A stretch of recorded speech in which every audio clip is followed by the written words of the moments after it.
सुनो दुनिया बदमाश बनवलस रे न तो भगत आदमी रहली हम। दुनिया बदमाश बनवलस रे न तो भगत आदमी रहली हम।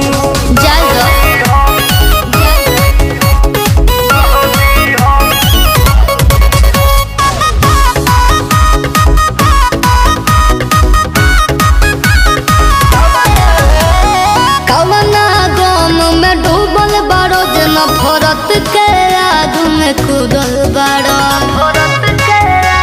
पागल मत बना।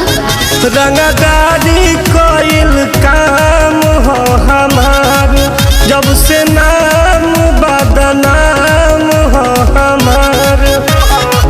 सुनो बात मानो ताना तो सहले भी हम। बात मानो ताना तो सहले भी हम।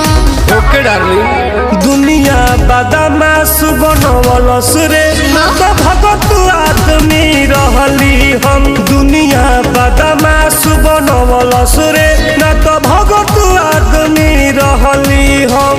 जाए दो पागल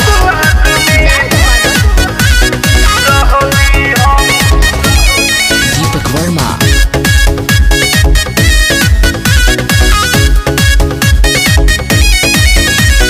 अपने से अपन करता रनास काम ना है अजित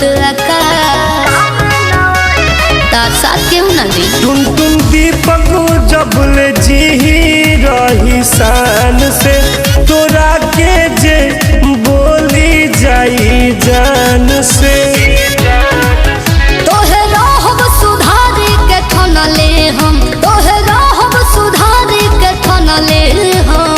कबो ना दुनिया बदमाश बनवलस रे न तो भगत आदमी रहली हम। दुनिया बदमाश बनवलस रे न तो भगत आदमी रहली हम। जिंदगी असही कटी।